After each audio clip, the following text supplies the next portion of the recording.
नमस्कार, झारखंड समाचार में आप सबका स्वागत है। आइए जानते हैं सुबह से लेकर शाम तक की तमाम बड़ी खबरों को। इससे पहले चैनल को सब्सक्राइब नहीं किया है तो प्लीज चैनल को सब्सक्राइब कर बेल आइकन को प्रेस कर दीजिए ताकि खबरों का अपडेट आपको मिलता रहे।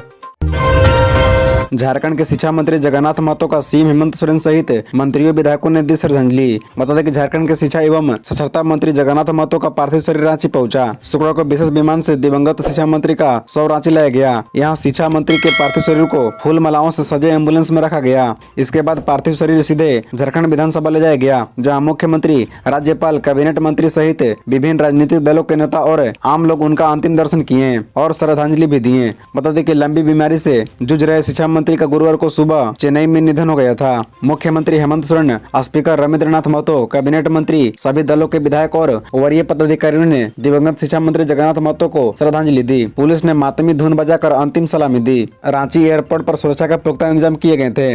रांची के उपायुक्त राहुल कुमार सिन्हा और एसएसपी किशोर कौशल मौके पर मौजूद रहे। राज्य सांसद महुआ माझी, परिवहन मंत्री चंपई सोरेन, कृषि मंत्री बादल पत्रलेख, हिजरी विधायक राजेश गच्छप, झमुमो विधायक सुदीप कुमार सोनू सहित कई विधायक और वरीय अधिकारी वहां मौजूद थे।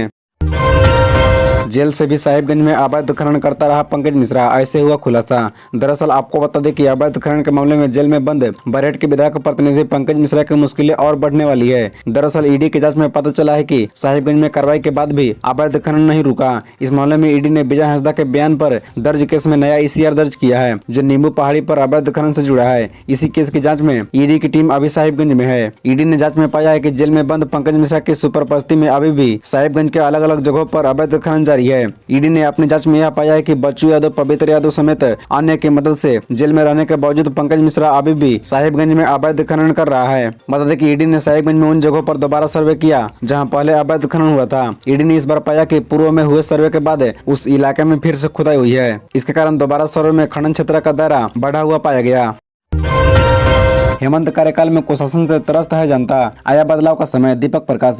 बता दें कि बीजेपी झारखंड प्रदेश की ओर से राजधानी रांची में 11 अप्रैल को प्रस्तावित सचिवालय के महाघेराव की तैयारी को लेकर बीजेपी झारखंड प्रदेश अध्यक्ष सह राज्यसभा सांसद दीपक प्रकाश गुरुवार को जमशेदपुर पहुंचे। प्रदेश अध्यक्ष दीपक प्रकाश के शहर के आवागमन पर बीजेपी जमशेदपुर महानगर अध्यक्ष गुंजन यादव के नेतृत्व में कार्यकर्ताओं ने परिसदन में जोरदार स्वागत किया। इस दौरान बैठक में उन्होंने कहा कि प्रखंड कार्यालय और जिला स्तरीय धरना प्रदर्शनों के बाद अब बीजेपी कार्यकर्ता देश की जनता के जनभावना के अनुरूप राजधानी रांची में विशाल प्रदर्शन के साथ हेमंत सरकार को गद्दी छोड़ाने के लिए बाध्य करेंगे। 3.5 वर्ष के कुशासन से झारखंड की जनता त्रस्त और बेबस हो गई है। उन्होंने कहा कि मुख्यमंत्री युवाओं को सदन से सड़क तक झूठ बोलकर बरगला रहे हैं। अपने चुनावी वादों को भूलकर हेमंत सरकार ने झारखंड की भोली भाली जनता को अब तक ठगने का काम किया है। उन्होंने कहा कि इस सरकार में अपराधी बेलगाम है, झूठ लूट और भ्रष्टाचार से बिचौलिए मालामाल हो गए और जनता बेहाल है। अभी जेल में ही रहेंगे राजीव और अमित, कोर्ट ने खारिज की डिस्चार्ज अर्जी। दरअसल आपको बता दें कि मनी लॉन्ड्रिंग मामले में आरोपी वकील राजीव कुमार तथा कारोबारी अमित अग्रवाल की डिस्चार्ज अर्जी अदालत ने खारिज कर दी है। इससे दोनों की मुश्किलें बढ़ गई है। मामले में अब दोनों के खिलाफ आरोप गठन के बिंदु पर सुनवाई होगी। अदालत ने इसके लिए 19 अप्रैल की तारीख निर्धारित की है। कोर्ट ने 27 मार्च को दोनों के खिलाफ डिस्चार्ज अर्जी पर सुनवाई पूरी होने के बाद फैसला सुरक्षित रख लिया था। गुरुवार को ईडी कोर्ट के विशेष न्यायाधीश पीके शर्मा ने फैसला सुनाया। दोनों ने आरोप गठन से पूर्व मामले में अपने आप को निर्दोष बताते हुए अदालत ने आरोप मुक्त करने की अर्जी दाखिल की थी। अमित अग्रवाल ने 22 फरवरी को एवं राजीव कुमार ने 23 फरवरी को अर्जी दाखिल की थी। अमित अग्रवाल की शिकायत पर ही कोलकाता पुलिस ने राजीव कुमार को 50 लाख नकदी के साथ 31 जुलाई 2022 को गिरफ्तार किया था। 10 अगस्त को इस केस में रांची में ईडी ने मनी लॉन्ड्रिंग का केस दर्ज किया था। ईडी मामले में दोनों के खिलाफ चार्जशीट दाखिल कर चुकी है। कुर्मी आंदोलन तीसरे दिन भी जारी, आज भी रद्द रहेगी 64 ट्रेनें। दरअसल बता दें कि कुर्मी को एसटी का दर्जा देने की मांग को लेकर पश्चिम बंगाल स्थित कौस्तुर और खेमासोली स्टेशन पर तीसरे दिन भी रेल लाइन जाम की गई। इससे टाटा नगर से खड़गपुर के बीच ट्रेन सेवा ठप है। यात्रियों को इस कारण कठिनाई का सामना करना पड़ रहा है। कुर्मी समाज के 2000 से ज्यादा लोगों ने लाइन पर बैठकर सरकार के खिलाफ नारेबाजी की।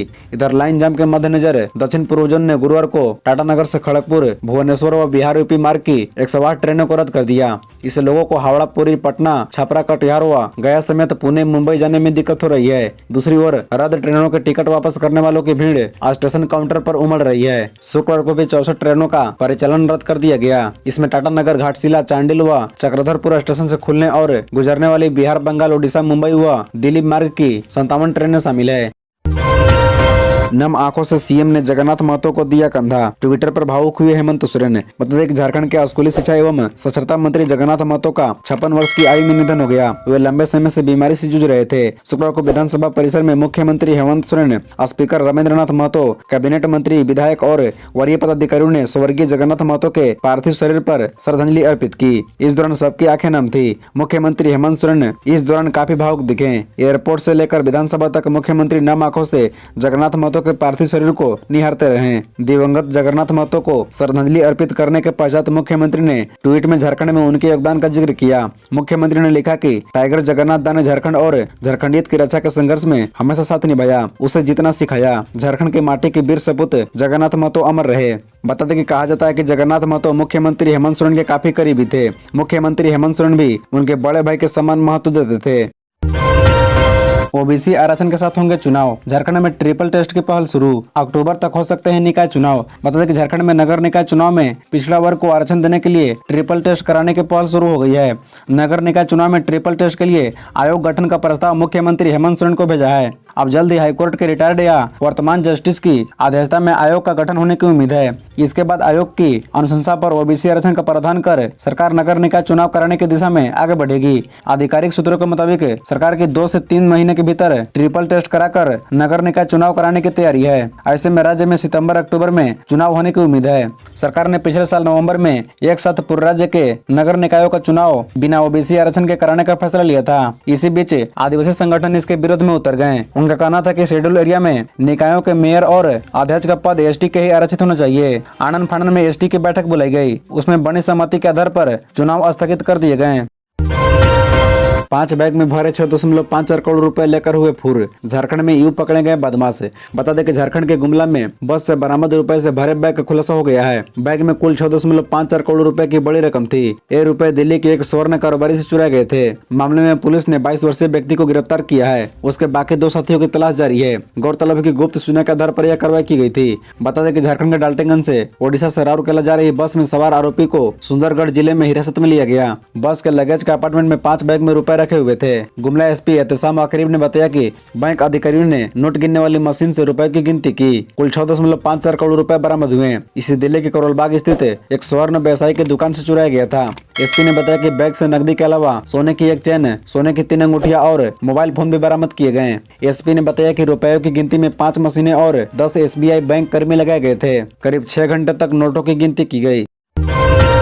सियासी हलचल तेज। टाइगर के जाने से बदलेगा सरकार के अंदर और बाहर की समीकरण। बता दें कि जगन्नाथ महतो एक शिक्षा मंत्री मात्र नहीं थे, वो कुर्मी, बहुल, गिरिडीह, बोकारो और धनबाद इलाके में झामुमो के टाइगर भी थे। इस क्षेत्र में उनकी दहाड़ थी, दूसरे को पछाड़ने की ताकत थी। इस लिहाज से जगन्नाथ महतो के जाने के बाद हेमंत सोरेन सरकार के अंदर और बाहर दोनों का समीकरण बदलेगा। हेमंत सरकार को अपने इस कार्यकाल में 6ठे उपचुनाव का भी सामना करना पड़ेगा। इससे पहले सरकार को किसी कुर्मी को ही मंत्री बनाना पड़ेगा। वो हाफिजुल अंसारी की तरह चुनाव से पूर्व ही जगन्नाथ महतो के पुत्र अखिलेश कुमार महतो उर्फ राजू होंगे या फिर दूसरा कोई कुर्मी विधायक।